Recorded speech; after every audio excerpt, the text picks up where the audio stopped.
We're in the summer of 1970 and I've just graduated from the Slade, the last, I hope, of the 10 or is it 11 educational institutions I've attended, and I'm now looking for a job. And this is Top of the Hit Parade.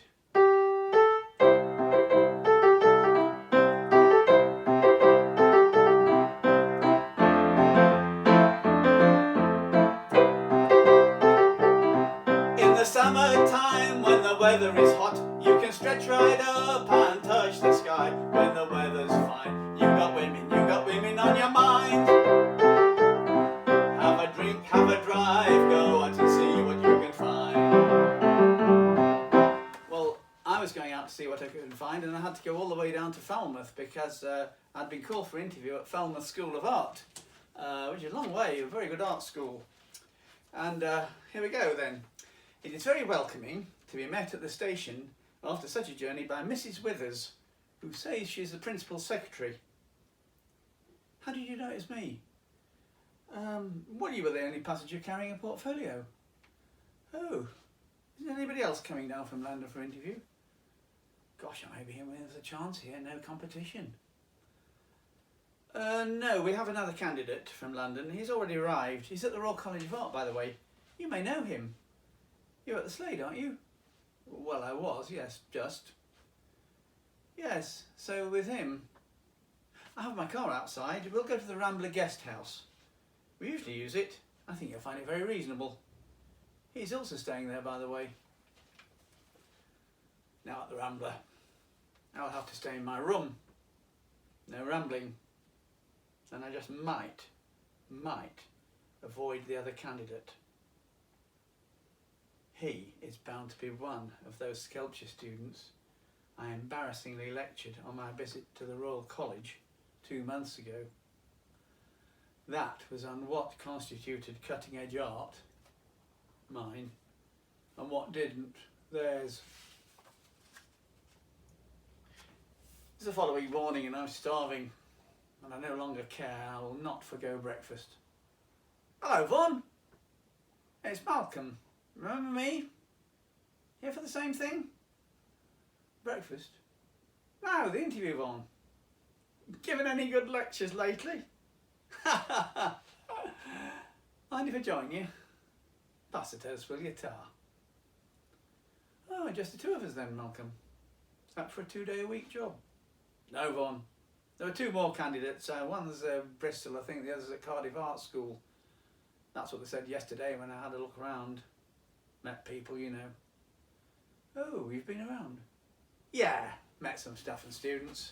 You know, like you thought of when you come into our sculpture school earlier this year to tell us about your sculpture.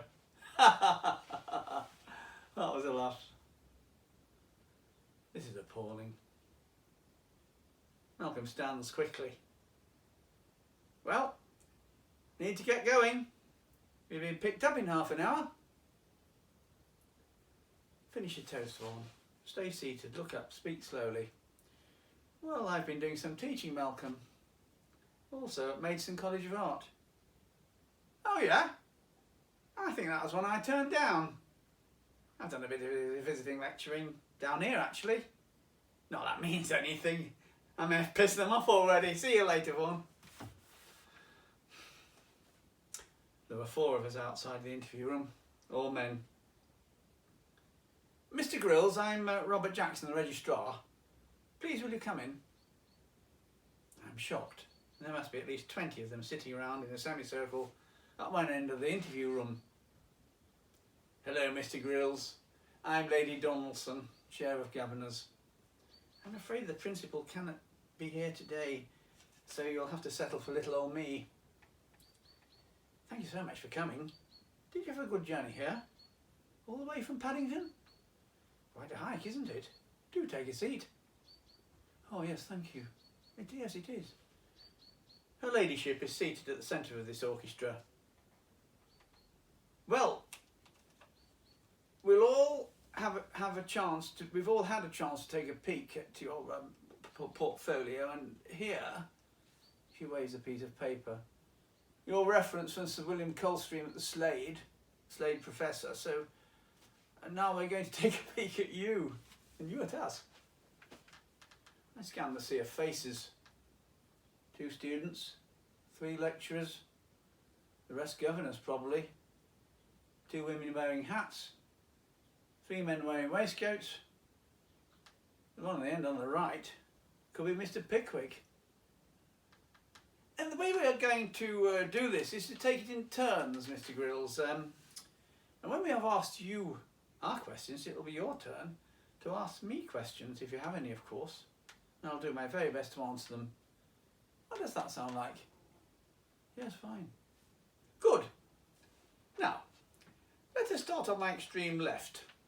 Councillor Pickwick. Councillor Pickwick leans back. This is his moment. The buttons on his waistcoat are about to burst. Mr. Grills, what do you think of that Henry Moore? Bit too clever for you? Or maybe a bit too old-fashioned? Be honest. Well, he is probably clever and gifted, but I suppose times move on. And if you were employed here, you'd move them on, eh? Well, I'll try and teach old approaches alongside new ones. Like your pun sculptures, eh? Well, her ladyship rides to the rescue. I think that is an interesting answer from Mr. Grills. Mr. Garbett, it's your turn now. You don't mind? Mr. Garbett's turn. Mr. Grills, do you think having girl students is a good idea in sculpture?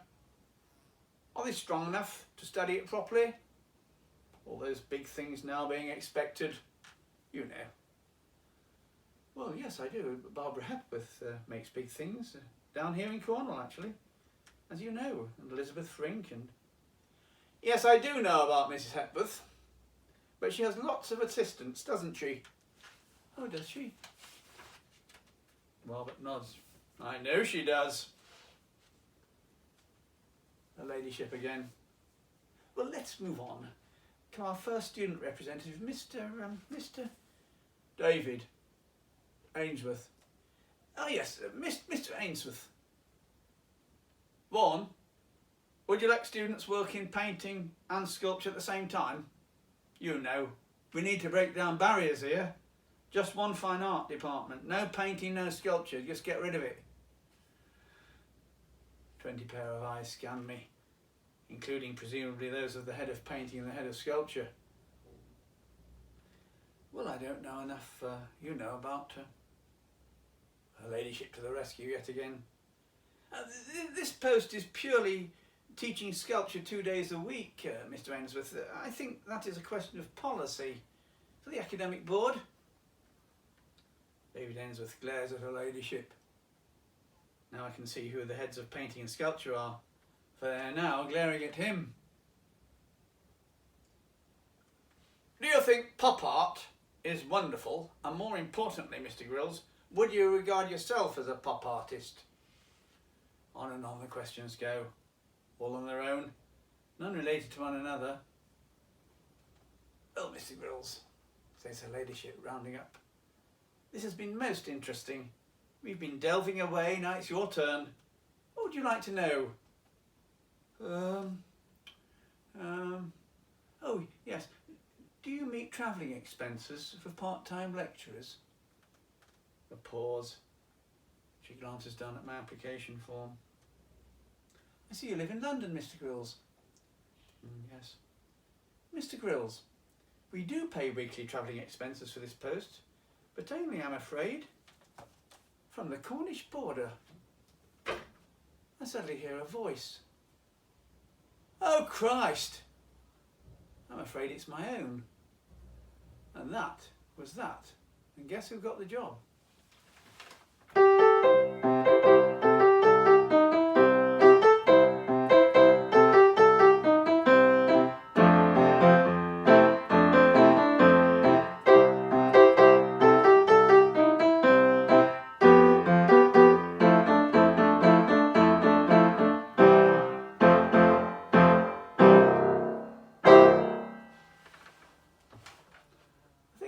Interviews in those days were more about the interviewers than they were about the interviewee. like one where you had one person sitting in a pub just representing themselves really, what they wanted, or 20 odd, like this case, where they hadn't thought out the questions beforehand. It was more to do with representation, a Labour councillor, a Tory councillor, head of department here, a so-and-so there, a student, so-and-so, and they all came in and asked their own questions, and so often they sort of fought among themselves in front of the candidate. It is something of a battleground. And of course all that was changed in the modern way, where we have metrics we look at, and psychological profiling, and we do interviews that are worked out in advance, and all the rest of it, much more scientifically, much more organised. Do we get better candidates? Do we appoint better candidates? I don't know. Or is it a case of you only know whether the person you've appointed can do the job when they start doing it?